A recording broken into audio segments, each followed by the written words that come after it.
Hi, everybody. This is Tracy. You know, it's said that we don't know what we don't know until we know it. And we certainly don't know the patterns and the red flags of relationships until we've lived it. People don't just go out and buy a book on sociopaths. People become experts because they were victims. And my guest today is a victim and a super survivor. She has started a website, I think in 2011. Donna Anderson has written 2 books. Her first book, Lovefraud, tells her story of, I'm not going to tell you what it is. You can watch and she'll show it to us. She also wrote a book about the red flags of love fraud. This book is my Bible. I carry it everywhere. I love it. Okay, maybe not everywhere, but it really was a companion of mine, and I studied it and I learned so much from it. So today we've got Donna, and I'd like to welcome her, and let's talk about those red flags that we should be watching out for. I'm so glad to be here, Tracy. I really appreciate you inviting me. Well, you were one of the people that started my journey of learning about what had been going on with me and learning red flags. And what I want to know is, how did you get started in this work? Well, I married into it. My first husband was a sociopath. Of course, I didn't know that when I married him, but this man took $250,000 from me. He cheated with at least 6 different women during our 2.5-year relationship. He had a child with one of those women. And then 10 days after I left him, he married the mother of the child, which turned out to be the second time he committed bigamy. Now, I didn't know what was going on, and I did have a therapist I was seeing at the time, and I'm telling her, you know, what this guy's doing, and she goes, "It sounds like a sociopath." And I'm like, oh my God. I mean, I had no idea. So I started researching it and got the work from Dr. Hare, and he checked all the boxes. And so that's how I figured out that I was dealing with a sociopath. Mm-hmm. And what happened was that I figured that if I didn't know anything about this, I mean, I'm a college graduate, I was running a business, there had to be other people who don't know about this. And that's why I founded Lovefraud, is because I wanted to try and teach people that these folks are out there and how to spot them. Mm-hmm. And you wrote a book which actually talks about your story and how you learned in your husband and all of the escapades that you guys went through in that short period of time. Yes. And it's a really good book. And the thing is, it's like a cross between a true crime novel and a spiritual journey, because that's exactly what it was. There was all the madness that went on, and then there was what I went through to understand what was going on. And so that was what I wanted to do, was capture that in my first book. Mm-hmm. Well, that was your first book, but this is your second book, right. The Red Flags of Love Fraud. And if you can see all the little pieces of paper I have in there, I refer back to this all the time. And whenever I lead a meetup, I bring it. I make everybody take pictures of it and go buy it. Because that's great. Thanks. You're welcome. I love it. It's to me, it's like the founding father of these are the signs. And, the red flags have been kind of talked about for a long time. And we're going to talk about that today. But what I'd like to ask you and help you define for my audience is the difference between a sociopath, maybe a psychopath, and of course a narcissist. How do you define the differences? Okay. Essentially, the main problem is that the mental health profession has not decided what to call these people and how to define the diagnostic criteria. So essentially, what we have is a split in the mental health field. There are all the research psychologists in the universities who are doing all the studies to try and define the people and figure out what's going on with their brains and everything. Well, they all use the term psychopath. And the reason they use that is because this was the term used by Dr. Robert Hare, who wrote the book Without Conscience. And he also developed an instrument, a test, a measurement instrument called the Psychopathy Checklist Revised.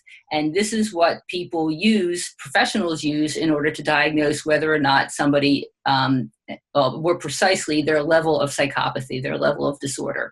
So he invented this, this way of studying that. And that came out, I think, in the 90s. So, I mean, I found this book in 1996 when, no, I'm sorry, about 99 or 2000, you know, whenever I found. But anyway, so all the research people use the term psychopathy because that's what Dr. Hare uses. On the other side are all the clinicians, the psychiatrists, the mental health therapists, the counselors, and they all have to use this book called the Diagnostic and Statistical Manual of the American Psychiatric Association, and where all the diagnoses are. And in that book, they have the four different things. They have antisocial personality disorder, narcissistic personality disorder, borderline personality disorder, and histrionic personality disorder. Now, those are what they all call cluster B disorders. And what that means is that with all of these personality disorders, the people externalize, and that means they affect others around them. You know, like those of us who may have anxiety or depression or something like that, we internalize. You know, we feel this inside. Mm-hmm. Psychopaths and narcissists don't do that. You know, they project it all. So it's all on them somewhere else. So anyhow, so here's the split. You've got the research people using psychopathy. You've got the clinicians using antisocial personality disorder, narcissism, borderline, and histrionic personality disorder. Mm-hmm. They're almost the same thing, okay? I mean, there's a little bit different criteria. I mean, the closest with psychopathy and antisocial personality disorder, they're very close. The criteria are a little bit different, but they're essentially pretty much the same thing. There is some difference with narcissism. I mean, the way I like to describe it is that all antisocials are also narcissists, but not all narcissists are antisocials. And the difference seems to be in the degree of malice, in that someone with antisocial personality disorder will hurt others on purpose, whereas someone who's narcissistic is usually just so focused on themselves that they hurt other people and don't even notice. So, so there's a lot of overlap in all of this. Now, the term sociopath is not a diagnosis at all. Okay. But I'm using this term as an umbrella term to encompass all these different disorders, because you need a word. You need a word to talk about them in the collective. And actually, this is what the word was originally designed to do. The word sociopath was coined back in 1934 by this psychologist by the name of George Partridge. And the term originally meant, you know, someone who abuses other people in social relationships. So this is the original meaning of the term. And for a while, it was in the DSM-5 as a diagnosis. They put it in the 50s. They took it out in the 60s. So sociopathy actually is not a diagnosis at all. So it's this word that's floating around. And the original meaning was to refer to all people who are abusive towards others. And so that's the way that I use the word. And I love that you use the word. It almost, to me, it's like a higher level. Like narcissists are bad, but sociopaths are more maybe cunning, more manipulative, or more aware that they're doing it. Referring to antisocials, okay? And yes, that's true. And you know, the language is such a problem, you know, because, you know, the professionals aren't agreeing on it. How are we supposed to figure it out? You know, but yes, if you're referring to antisocial, which a lot of people use the word sociopath to refer to antisocial personality disorder, yes, it is a higher level. You know, I mean, as I said, they tend to be more malicious. They will hurt people for the fun of it. You know, whereas narcissists are self-centered and they engage in a lot of the same behaviors, but the antisocials, you know, certainly are at a higher level of disorder. Now, the thing is that you don't want to get involved with any of these people. No. I mean, some folks, will say like, oh, well, he's just a narcissist. It can't be that bad. Well, no, it's bad. It is bad. And the fact of the matter is there's just so much overlap among these conditions that it really doesn't matter what term you use. Right. If you find somebody who's meeting, most of these red flags that we'll talk about, then get out of it, because the key here is that there is no rehabilitation. Okay. Once a sociopath or anyone with one of these exploitative personality disorders is an adult, there's nothing that can be done. You may be able to help them when they're young, but, as an adult, they're not going to change. And so, you either put up with it or you get out. And I recommend you get out. Yeah, I do too. I think it's, and that there's a scale, right? I mean, there's always this wave of they could be more mild and get more severe. So even within any one of these diagnoses, it's, well, they could be up here or they could be on the low end of it. Yeah. So people are like, well, maybe they're not that. It right. happens to be the behaviors. And if they make you feel like shit, then you need to get out. It doesn't matter, like you said, what they're called. It's just not healthy. Yes, absolutely. And that's one of the things that might help your listeners as well, is that, but all of these disorders are what they call a syndrome. And what that means is that there's a lot of different characteristics that kind of hang together that are recognized as this disorder. Plus, all the disorders are on a continuum, which is what you just referred to, in that anybody can have any of the conditions to greater or lesser degrees. So there's a lot of variation. They're not all the same. And like one of the things that you may hear, or I've heard on many occasions, is that, well, this person is doing all this stuff, but he's not asking me for money. Well, he's still a sociopath, or he's still disordered.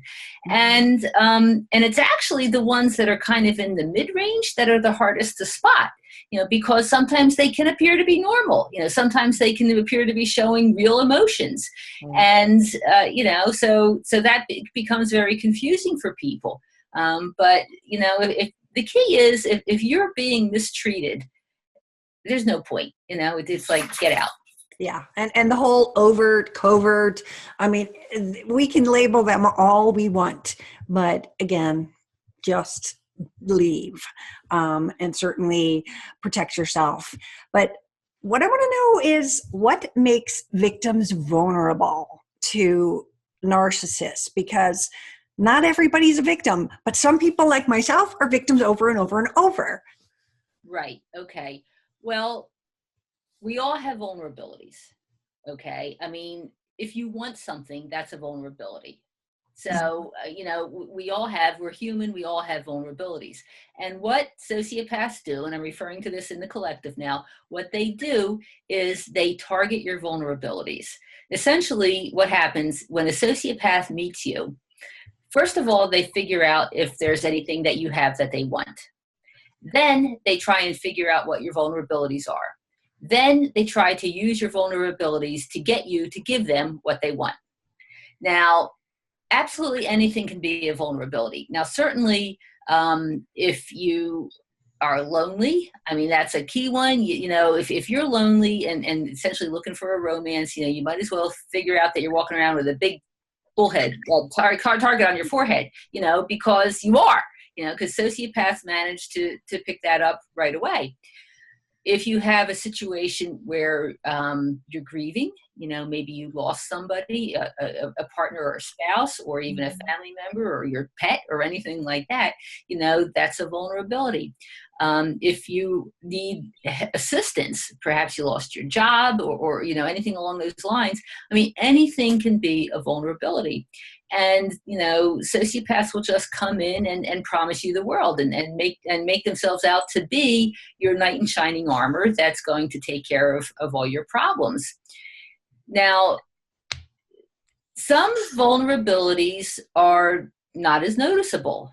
Okay. Now, for example, perhaps you're somebody who is accomplished and, likes to do things. Well, or you're a problem solver, or you like to help people, anything along those lines can also be turned into a vulnerability. So sociopaths are just really, really good at figuring out what buttons to push, in other words, in order to get you to get hooked. Now, a lot of people tend to think that people who get involved, especially women who get involved with sociopaths, are like depressed or low self-esteem or something along those lines. Well, that's not necessarily true. In fact, my colleague, Dr. Leanne Leadham, did some research to figure out what is it that makes women vulnerable. Well, the first thing that makes you vulnerable is if you're extroverted, okay? Wow. Yes. Extroverted. If you're somebody who likes to get out there and do things and likes to be around people and likes to pursue things and like to accomplish, you're extroverted. And this is actually a vulnerability, because here's what happens, especially for women. Now, suppose you're a powerful woman or accomplished woman, a professional, high in your career, doing all this stuff. And typically when you're looking for a partner, you're looking for somebody who's like you, someone else who is powerful and accomplished. Well, a lot of guys, and I had this experience, and I imagine you had this experience as well. A lot of guys are intimidated, by a woman who's a go-go, and accomplishing things and everything.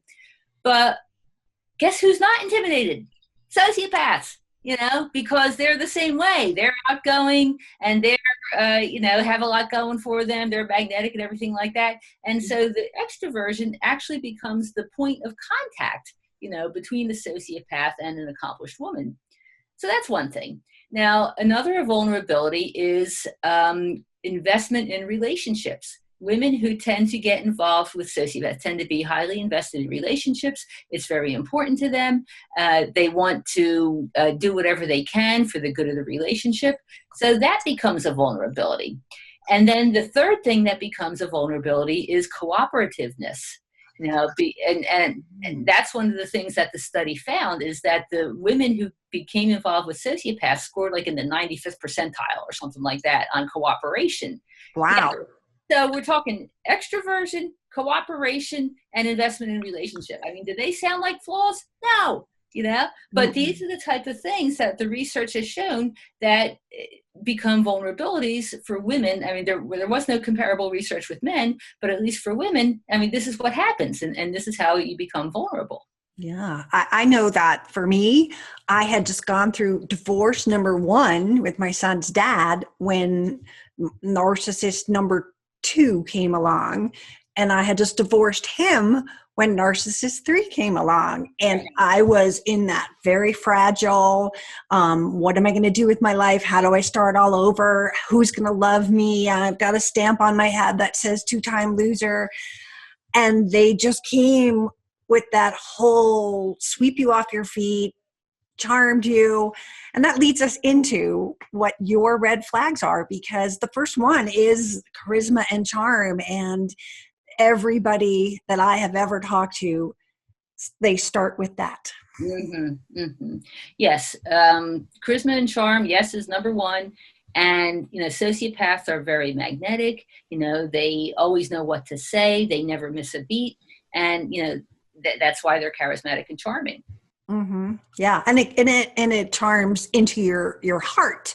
I remember talking to you once and we talked about how they use the story that you're telling them to build this fake persona, right? Right. And that leads into the second red flag, which is sudden soulmates. And that's exactly what happens. What happens is that they study you to figure out what it is that you want, and then they turn themselves into that person. And so you think you found the perfect mate, and they're saying, oh, we're so much alike, we're soulmates. And what has happened, though, is that they're mirroring what you want back to you. Yeah. And I had a really cool thing. I think you know about this. The new supply of my 3X dude, we're now like sisters. And this is the third year. She arrives next week, so I'm very excited. But what we got to do was compare. Same guy, different personalities for both of us. He liked what she liked over here, and he liked what I liked over there. And to just see the same person, and she's going, oh, he loves country music. And I'm like, oh my God, he used to like turn it off and yell at me. I hate that. But for her, she needed someone that did that. So he molded himself and like chameleoned into exactly what we were both looking for at the same time, mind you. Oh, geez. Yeah. Yeah. I heard stories about my ex-husband from another one of the women, because I contacted about 4 or 5 of them, maybe more, when I was writing my book. But she told me that she heard about another woman that he was involved with back when he was with her, which was before me. And apparently with this new target of his, he was very solicitous. He would like cook for her and do her laundry and do all this stuff. And I'm like, well, I never saw that, So, they'll do whatever it is that they think their target wants. Absolutely. It's all about molding, and it's all an act. I mean, whatever bottom line is, they're actors, and we are giving them the script.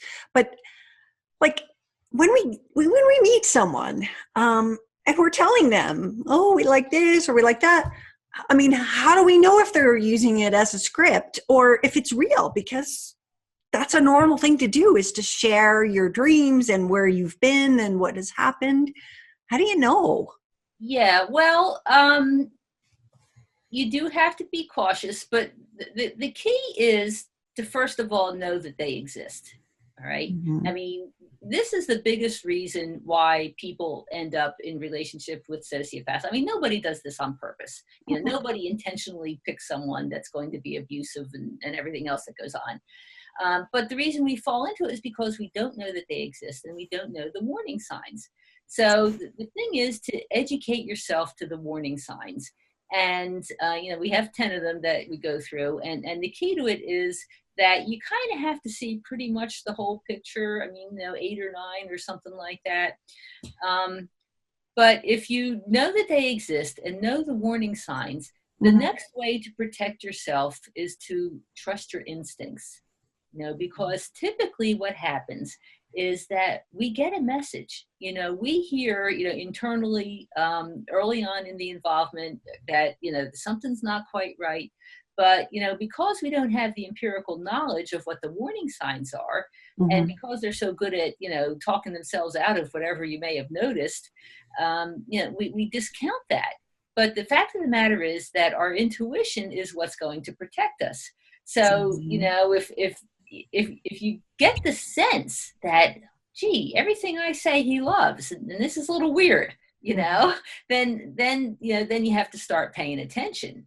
Yeah. I made a post recently on my Facebook group and asked if any of their abusers volunteered for things. And I mean, the list was just like crazy as to, yes, they do. They all do these things. And the way I put it is, if they say they like dogs because you like dogs, but when your dog is around them, they're all skittish and back, or they want the dog out of the room. This is the weird part where you just go, that's not right. He says he loves dogs, but he doesn't want the dog. He doesn't ever want to walk the dog. He's got no interest in anything to do with it. Right. That's the flag. That's the intuition saying there's something wrong here. Right. It's very important to see if their words match their actions. Or the other way around. The actions match their words. What are they saying and what are they actually doing? And so what you want to do is pay attention to what they're doing more than what they're saying. Right. Yeah. And make sure in a way that they are equally doing, if that makes sense. Because if you're the one giving, and they're the one taking, but you say, oh, I really need a ride to the doctor, and they aren't willing, that's something that we have to look at. They're not giving back the same as you are. Right. And I actually did a post on Love Fraud about that not too long ago, about how do you tell when someone who's being nice to you is authentic or if they're faking it. Right. And because the fact of the matter is that sociopaths are quite capable of doing nice things for people, especially when they're in the process of reeling you in. Mm-hmm. And that's one of the things that I pointed out, or actually kind of two of them you mentioned there. One is that when they help you, are they doing things that they want to do or what you need them to do? Mm. You know, because like sometimes, you know, I mean, it is possible for a sociopath to like to do things, you know, and perhaps they like to plant flowers. I mean, that's possible, but they don't want to mow the grass. So, you know, I mean, so they'll go ahead and plant the flowers, but you know, the grass is 18 inches tall and they still won't mow it. You know, you realize you got a problem here. And another thing to consider is how they treat you when you're sick. Okay, you know, this is a big one because and you also have to see where you are in the seduction process when you look at this. Because if you happen to get sick when the sociopath is in the process of trying to reel you in, well, they'll be at your side 24 hours a day. They'll be doing everything you want and everything. But if they sense or have come to the conclusion that you are hooked, or if you're already married or whatever, they can't be bothered. I mean, I've heard of women who were giving birth and had to drive themselves to the hospital because the sociopath wouldn't get out of bed. You know, oh yeah, you know, and it's just, you know, really it can be bad. I had skin cancer. Well, I had it here last week, but I had 2 surgeries during the time I was with the 3 guy, and they were towards the end of it. And he was a no-show. He was nothing. Came over like the day after, no flowers, no caring. You know, he just wanted sex. And it was like, wait, I've got like swollen eyes. What are you talking about? Yeah. You know, but it was about him. And that, like, he wasn't there for me when I needed him. He didn't offer to drive me to the doctor and have the surgery. He didn't offer anything except not even to bring dinner that second night. Like, what can I bring over? Nothing. That is such a red flag, because that's when we are vulnerable and we need them to show up, and they don't. Right. Yeah. So your next red flag is about sex, isn't it? Yes, sexual magnetism. If your physical relationship is like off the charts, which I have heard from quite a few people, it could be their excess testosterone, you know, because all sociopaths, both male and female, and I should clarify that there are male and female sociopaths, they all have very high levels of testosterone, and essentially what that makes them do, of course, is pursue sex. So they will do it. And the other thing that happens is that they can be really good in bed, at least in the beginning. And that's because of several reasons. You know, first of all, their drive. Secondly, they tend to be promiscuous, which means that they start young and they get a lot of experience. And then the next thing that happens is that, you know, because they get bored easily, they'll experiment with anything. So, you know, sometimes it comes across as being, you know, willing to try all these different things. But, you know, this is not necessarily good for you. I mean, if your idea of love and sex is to have a monogamous partner, you're not going to get it, you know, with a sociopath. Yeah. Yeah. And that leads us to the whole cheating. You know, that is certainly something that I know at least 100,000 people have watched my cheating video. So I know that there's a lot of people out there that cheat.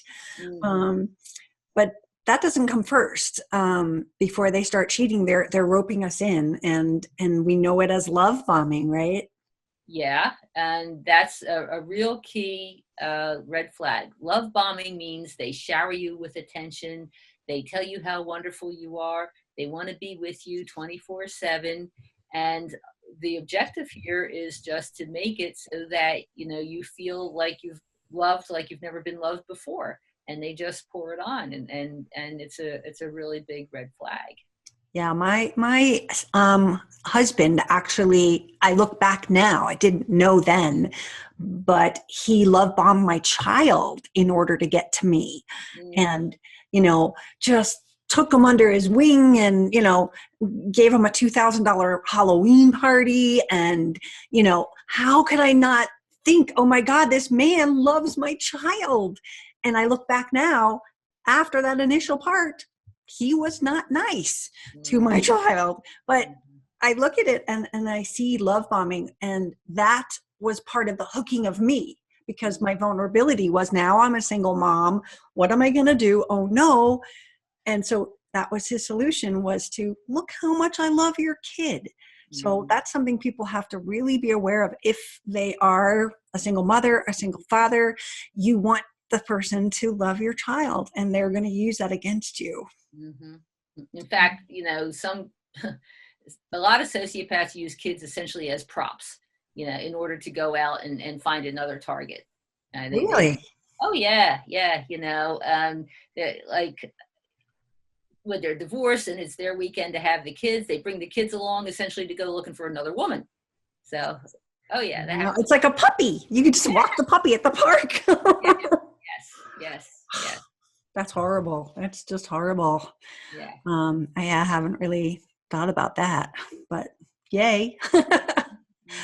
Your next one is that they're going to blame others and have no responsibility. Yes. And when you're dealing with a sociopath, nothing is ever their fault. Anything bad that happens is somebody else did them in, somebody else didn't do what they're supposed to do, somebody else is out to get them, whatever. Sociopaths do not take responsibility for anything that could possibly go wrong. Now, this red flag is really important because it's a negative. Okay, if you look at the first ones that we talked about, charisma and charm, sudden soulmate, sexual magnetism, love bombing, I mean, that all sounds pretty good. I mean, who wouldn't want a partner that's doing all these things? Mm-hmm. But if all this is going on, and then you see this blaming others for everything, well, then it's like, whoa, because this is a negative. But it's also very, very typical sociopathic behavior. I mean, typically, they do not accept responsibility for anything. Now, what can happen, which gets shows the level to which they're accomplished at deceiving, is that sometimes they will appear to be accepting responsibility, but that's an act too. In other words, oh yeah, it's like, sometimes they will admit that they did something wrong, perhaps cheated with another partner or something along those lines. And people tend to interpret that he's confessing what he did, he must be apologizing, or they're being honest about it, he's mending his ways or whatever. So even when they do accept responsibility, it's not authentic, it's essentially another tactic in order to reel in the next target. Right. And I have heard the stories of, well, I did cheat, but it's because she did this. Right. It's not my fault. Right. I was so lonely and so sad, and Yes. It was only once. Yeah, you made me do it. That they all say that. I know. It's like there must be a book. I mean, somebody wrote a book that we don't know about that gives them these guidelines. It's crazy. Mm-hmm. Lying and gaps, that's another red flag, right? Yes. All sociopaths lie. Okay. I mean, this is the cardinal red flag. They tell big lies, they tell little lies, they tell stupid lies. They lie when they would be better off telling the truth. And then they, of course, conveniently omit to tell you things like the fact that they're already married. Now, the problem, of course, is that human beings are lousy lie detectors, So there's research that shows that people can tell or spot a lie only 52% of the time. Well, that's like flipping a coin. So consequently, it's not until later on that you realize that the person has been lying. Right. And things, that's when things don't add up, because, you know, the lies are hidden. And certainly in that love bombing stage, they may be over exaggerating who they are, what they are, you know, what they have, what they do. They could totally be lying about that. But again, that goes to the nice part. They're, you know, it's when they start to lie that is hurtful, and you start to feel it and know deep inside, wait, that's confusing. That's you said something else, or no, that didn't happen. That is when the lies really become quite evident, because before that, it's easy to be tricked because we're so in love with them and they love us so much that they wouldn't lie. They told me they wouldn't lie. Right, right. And somebody who tells you they're not going to lie, well, that's a warning sign in itself. You know, normal people who don't lie just don't lie. Right, exactly. They don't have to announce it. Yeah, those are the same ones that say, I've never cheated in my life, when you didn't ask them. Right, right. Yeah. So what about the gaps? What does that mean? Well, that means, of course, that, you know, the story isn't quite adding up. You know, they tell you one thing and then they tell you another thing, and then when you question on it, they have another thing they tell you to cover for the two things, you know, and it just becomes, I mean, that is actually something that you may spot earlier than the lies, you know, before you said this and then you said this, so that's it. It's just another version of the same thing, but it's probably an element of it that you may see earlier on than actually knowing that they're lying. Right, right. You talk about eye contact and this intense predatory stare. Yes. Yeah. And this one is important because it's the only physical sign that somebody may be disordered. And I've had many people talk to me about the black eyes, you know, the shark eyes that they see, you know, that it looks like there's nobody home inside. The devil. Yeah. Which is true, because there isn't. But I mean, I've had folks tell me that, you know, especially if they go into a rage, their eyes are like so black. Now, you may or may not see that depending on if they go into a rage. But the other thing that tends to happen is sometimes they just kind of like stare off into space, and you might be able to see that more in a photograph than when you see the person in person. Like if you look at photographs of them, sometimes they're like, you know, creepy looking. So, but the key is that if you ever get you know, a chill up your spine or something like that, when one of these people looks at you, if you feel like, you know, you're the gazelle and they're the tiger, then you might want to pay attention to that, because that could be a real warning sign. Yeah, but that could be so like when they're in that love bombing and they're just like, woo. I mean, that could be very easily like, they're so in love with me, but it is something that we have to look out for. Yes. And, you know, sometimes, you know, you'll catch them staring at you. And I've had people tell me this, and you look at them and you say, why are you staring? And it's like, oh, I'm just so in love with you. I'm so glad that you know, so they're quick, you know, they'll come up with something. But, you know, if you're starting to get the heebie-jeebies, then you should pay attention. Yeah, I saw those black eyes on the day that my narcissist had me arrested. I've never seen anybody that like crazed. It was like a madman, and his eyes were completely black, and it was just like, it was a different person. And I'm not saying that I look back at pictures now and I don't see that devil in the eyes, but like his eyes are blue and they were just black. Yeah.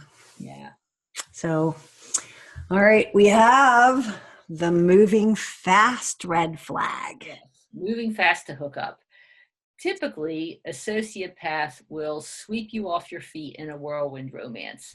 You know, they'll be calling all the time. They'll be wanting to see you all the time. They'll making plans about the future. They're already talking about the house and the white picket fence. And essentially, what they're trying to do is get you hooked before you escape. So, you know, I mean, this happens a lot of time. I mean, the other thing I want to point out is that, you know, there are always exceptions to some of these red flags, but this is a big one. You know, the whirlwind romance, swept off your feet, you know, you never experienced anything like it. I mean, that happens a lot. And it also it doesn't give you the time to process it. You're in such a sweep you off your feet that you don't really stop. And that's their goal, right? They don't want you to talk to your friends or have, retrospect of what is happening and take it slowly. They want to just get you. Yes, right. That's exactly the objective. As I said, they want to hook you before you escape. Exactly. Escape is a very good word. They always use pity ploys too, and that's one of your red flags. Yes. A sociopath will tell you about their, abusive childhood, their crazy ex, their, maniac boss, and all these sob stories. Of course, they lie a lot, so the stories may or may not be true. But essentially what they're trying to do is make you feel sorry for them, because if you feel sorry for them, then you're more likely to be vulnerable to what they want. Right. And also for me, hearing the pity stories, the tears, oh my God, the tears on this last guy, I never saw anything like it. It was, he could turn it on like that and turn it right back off. But it was talking me into trying to be better than his ex-wife, who was crazy. Yes. She was terrible. She did this. Oh, you poor thing. So it set me up to go, well, I'm not going to do what she did. And I'm going to be better than that and show you real love. Yes. Apparently he wasn't getting it. They do that a lot. They do. And actually what it is, what they're doing, which is very interesting, but what they're doing is they're instructing you on what behavior they will accept and what behavior they will not accept. And they will not accept you acting like you're, the previous partner, the previous wife, whatever. And, it's a very subtle message, but you get it. And, it's like, well, I'm not going to do that, because she did that. And this is, she was in psycho and everything else. So, and it's a warning too. It's a warning that, if you behave in this way, then I'm out of here. Mm-hmm. Yeah. And that's really it. It's their rule book back to us. When we set our boundaries and we have the rules of how we want someone to work with us, they're actually trying to manipulate us without us knowing it, to be afraid to be like the crazy ex. And so now I'm not going to speak up. I'm not going to talk about things that might upset him. It goes back to the eggshell thing. And I think that's a really important thing for us to watch for. And the tears in that pity ploy are just a big fat act. Who can do that? I cannot turn on tears if I wanted to right now. Right. It just doesn't work. Yeah. Your last red flag, Jekyll and Hyde. Yes.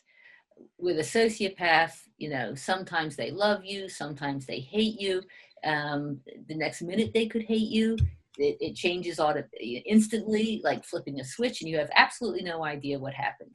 And, what you talked about earlier, how, they could be flying into a rage and then, 10 minutes later say, like, what's for dinner, or something along those lines. But it's really confusing for people because, on the one hand, you see this person who's being so sweet and attentive and everything, and then they're like totally flying off the handle, and you just don't know what to interpret. Mm-hmm. Now, this one, of course, is something that you see a little later on, after they think they have you hooked, because in the beginning, they're doing all the love bombing and showering you with attention and everything. But every once in a while, even in the beginning, the mask might slip a little bit, and you might get a glimpse of this nasty behavior. And often what happens is that folks will think that, maybe he's just having a bad day or, something like this. And you you assume that it's just something that happened, a spur of the moment type thing or an aberration. But essentially what you did see was what is really there. And of course you don't know that right away, but if something ever seems like totally out of character, where he's been all sweet all the time and all of a sudden he's nasty, or she, it's worth paying attention to that. Right. And of course they're going to make excuses. And, you know, if you're the compassionate, empathetic person, you're going to go, oh, he had a bad day. That's why. And it's them gaslighting us and telling us a story that we then pity them and take them back. But for me on the Jekyll and Hyde thing, what was coming up was my mother-in-law and the cray cray. And I just sat there just going, wait, because she's like this loving, sweet, you know, mother figure. And then she was this terrorist. And it wasn't necessarily to me, but I was just like, this isn't the same person. Like a person that is really that good person doesn't steal and lie and do all these things. And it was like such a hypocritical confusion to me that I didn't understand ever until I started to learn from your book about the Jekyll and Hyde, because that made sense. It just clicked that this dual personality that I guess is the mask slipping, right? When you see that little bit of whichever one was the bad guy. Yeah. Yes, that's certain. That's either slipping or they've gotten to the point where they don't feel like they have to put the act on anymore. Oh, right. They've got you. Yes. Nice. Well, I want you to tell everybody about your website because you have so many things to offer people that are in this situation and trying to learn more. So will you tell us about lovefraud.com? Well, lovefraud.com, I launched it back in 2005. So we've been on the internet for quite a while. It has about 100 pages of standard content, you know, that describes sociopaths and different things. But then the blog element of it, we've got over 3,000 articles, you know, where people, you know, I've written a bunch of them and other people have contributed. And I have a lot of people who have shared their stories. And I know that I've heard from folks, readers, who say that that's very helpful, you know, because typically when you've been snookered by a sociopath, you feel like you're the only person this has happened to, you know, because perhaps your friends don't understand, your family doesn't understand. And it becomes very validating for folks to come to Lovefraud and read all these stories of other people who are experiencing exactly the same thing. In fact, on quite a few occasions, maybe at 12 or maybe even more, you know, people have contacted me and after reading someone's description said, I think we were involved with the same person, you know, you know, and, you know, this is triggering me. Is this person? And it never is. It's always somebody, you know, there are different parts of the country, different parts of the world or something like that. But, you know, people just see, you know, that other people are experiencing exactly what they've gone through. Right. So that's one of the things that's really helpful. And we have things like the risk calculator. So what you can do is, you know, plug in your zip code and you get an estimate about how many sociopaths live in your neighborhood. Oh my gosh. Oh yes. Oh yeah. You know, and it just does the math. You know, if you're looking at antisocial personality disorder, it's, you know, 1 to 4%. And so it'll tell you how many are there. So wow. Yeah. You know, on the World Narcissist Abuse Awareness Day, which is June 1st, their website states that there's 158 million victims in the United States. Does that sound? I mean, if you think about the amount of people that one narcissist messes up, that's possible. That number is unknowable, but essentially, if you look at the what is kind of knowable is how many disordered people there are, because there are statistics on that. And essentially, if you add up the folks that have antisocial, narcissistic, or borderline personality disorder, according to the expert estimates, that's 12% of women and 16% of men. So that's 40 million people in the United States. Wow. Okay. Now, it sounds to me like they're assuming that each person affects 4 people. Mm-hmm. Well, that to me sounds like a way underestimate, because my ex did, damage at least 20 or 30 women that I know of, so I mean, the number Right. of And victims. that's not including kids, because, a parental that's a narcissist is going to affect all their kids, Yeah. and it's just going to go on till they go to work and they affect people there. So I think that might be low as well. Yes, I would say that everybody has been damaged in one way or another by a narcissist or sociopath. Whether or not they're aware of it is another issue. But I mean, it may not have been devastation like a lot of us have endured, but we all come across these people. You have to. I Yeah. mean, there's just too many of them, and they're in all parts of society. They're rich, they're poor, they're men, they're women. All races, all religions, all demographic groups. So I mean, no demographic group is exempt from having sociopaths in it. Mm-hmm. So I mean, they're just absolutely everywhere. Yeah, that's true. They are. I actually think I have like Spidey radar now. Oh yeah. I can like absolutely see them, and I think once you know what they are, mm-hmm. and once you know what the warning signs are, and once you learn especially to trust your intuition, you're going to be able to spot them. Yeah, I think sometimes it's in overdrive. My friend is like dating a guy now, and I just go, red flag, and she's just in love, and I'm just like, because I see the things, and maybe they aren't adding up, but to me, I just go, okay. Mm-hmm. So I know it's a difficult thing for people to watch once they know these things and they know what to look for. Yes. So. You also do classes on your website, don't you? Yes. We have a program called Lovefraud Continuing Education, and we offer webinars both for survivors and also for mental health professionals. Psychologists and social workers can earn continuing education credits, which they need to maintain their license through our programs. And they're good. A lot of folks have provided me with some good feedback. In fact, I'm going to be offering 2 new ones coming up. May 9th, I'm doing a program on why it's so hard to get over loving a sociopath and how you can recover. Mm-hmm. And then on the following week, May 16th, I'm doing another program on dating again after a sociopath.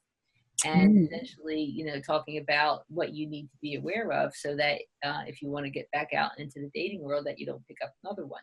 Mm-hmm. And these, as I recall, these courses are very affordable for people. They shouldn't be afraid to pay. How much do they cost? $25, for all of our survivor courses are an hour long, and they're $25. And, for that, you get the course, and what we do is that they're recorded. So all the past ones that we've done are available, and you can see them instantly. And you have the opportunity to watch them as often as you want. And some of them also come with some handouts, depending on what the instructor did, because there are quite a few. I think we have about 13 or 14 people, who have offered programs. And we have another one coming up May 30th on parental alienation. So we Susan Schofer is doing that, and she is has experienced it herself, and she's got a lot of good insight about that. And we also have a few coming up for therapists. But anyway, so and the therapy for the therapist, they tend to be 2 hours, so those are $49. And even if you went to see a therapist, you're going to spend $100, and here you're going to actually get an answer to whatever your question is. Like dating again, I'm already signing up for that.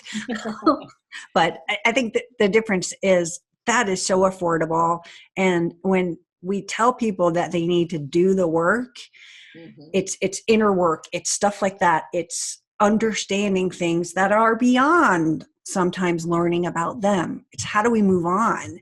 Yes, it's different, and that's what you offer to help people with. Yes. And the courses are good, and they're taught by all of us who have. I mean, everybody who's doing a course is intimately familiar. Most of whom because we've been there, and we've also done some research about mental health professionals and about people's experience going for therapy. And we found that approximately half of therapists are clueless. Oh, yeah. When it comes to knowing what happens when somebody is involved with a disordered person. So, we're trying to fix that. Essentially, this information is not available in graduate therapy programs, because there is, just as in the dark as the rest of us are. And, most of the work that's been done or the research that's been done related to antisocial personality disorder and the other ones as well, it's all been done with two groups of people, prisoners and college students. So that's where all the information is coming from. And there's like very little research done on those, who are getting targeted out in what they call in the community, just regular people who are out living their lives. So, we're offering information, that all of us can use because this is the information that comes from our experience and what we've learned. Why prisoners? Because they have to find them. And keep in mind that when you're talking antisocial personality disorder, it's highly correlated with crime. And in fact, and that's one of the problems that they say about the definition of antisocial personality disorder is that, essentially any criminal will meet the antisocial personality disorder definition, even though there are plenty of people who get convicted of crimes who aren't disordered. They had bad circumstances or whatever.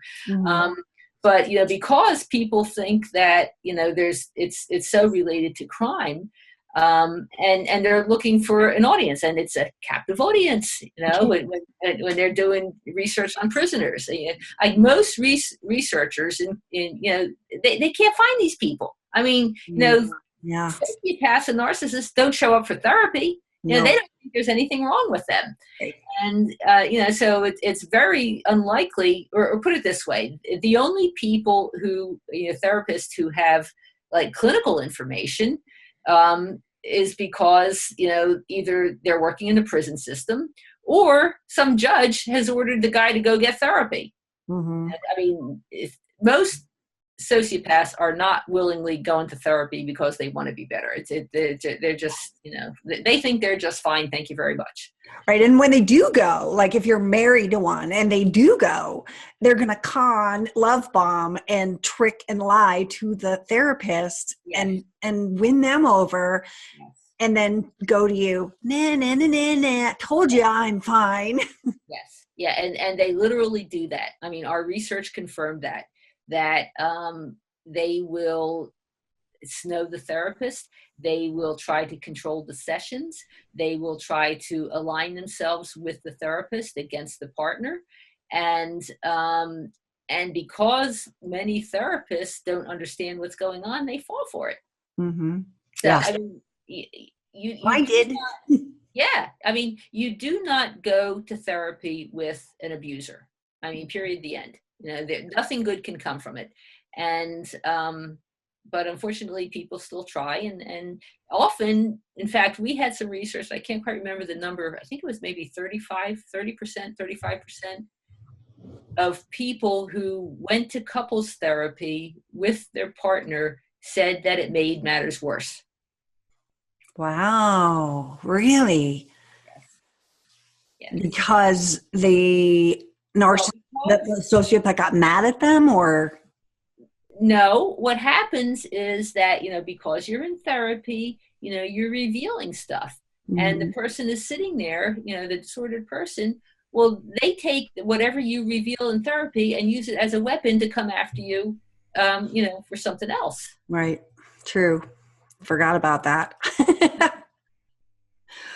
Well, this has been lovely, Donna. Thank you so much for coming on to my show and to bringing your wealth of knowledge. I encourage everyone to get on her mailing list. She sends out great emails every single week with new articles and just all of the new courses and things that might help you move on. So go to lovefraud.com, and thank you so much, Donna, for joining me.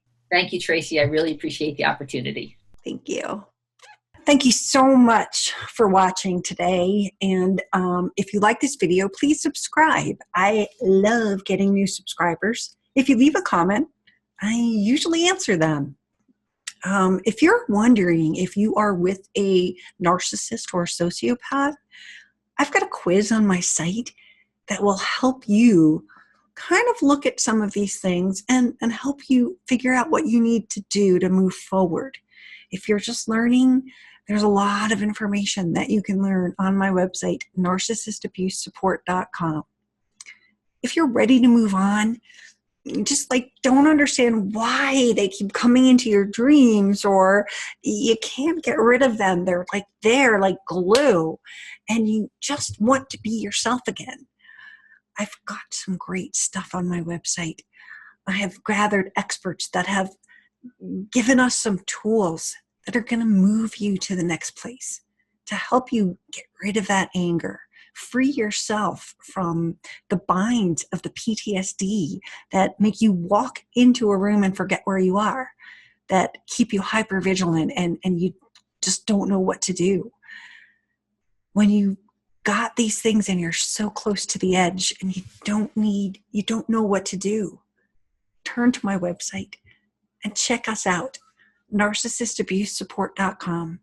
If you want to take our test, we'll suggest things that might help you get to that next place. We are all about moving on. We are all about the education when you first need it, but we don't want you to stay there. Nobody wants to live in victim. We all want to get back to where we were, and it's really hard to do it by yourself.